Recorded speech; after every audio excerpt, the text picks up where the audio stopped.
Friends, welcome to my channel. Cauliflower உரிச்ச பிறகு தூக்கி போட்டுற காம்பு வச்சு ஒரு சட்னி ரெடி பண்ணலாம். வாங்க எப்படி பண்ணுறதுன்ட்டு பார்க்கலாம். இது சின்ன சின்ன பீஸாக கட் பண்ணி எடுத்துக்கலாம். இப்போ இது தண்ணியில் போட்டு நல்லா வாஷ் பண்ணி எடுத்துக்கலாம். இதுக்கு முதல் அடுப்பில் ஒரு பேன் வச்சுக்கலாம். பேன் ஹீட் ஆனதும் 2 ஸ்பூன் ஆயில் சேர்த்துக்கலாம். ஆயில் ஹீட் ஆகிடுச்சு. இப்போ 1 ஸ்பூன் தனியா சேர்த்துக்கலாம். 1/2 ஸ்பூன் சீரகம் சேர்த்துக்கலாம். ஒரு 5 காஞ்ச மிளகாய் சேர்த்துக்கலாம்.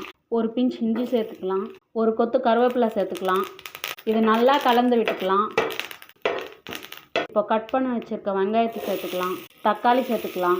லேசாக கலர் சேஞ்ச் ஆகிற வரையும் வதக்கிக்கலாம். 1 ஸ்பூன் மஞ்சள் சேர்த்துக்கலாம். கட் பண்ணி வச்சுருக்க காலிஃப்ளவர் காம்பு சேர்த்துக்கலாம். தேவையான அளவுக்கு உப்பு சேர்த்துக்கலாம்.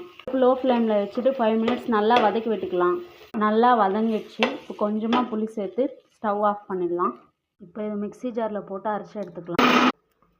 சட்னி ரெடி ஆயிடுச்சு. இந்த ரெசிபி பிடிச்சிருந்தா லைக் பண்ணுங்கள். பூனா குக்கிங் சேனலை சப்ஸ்கிரைப் பண்ணுங்கள்.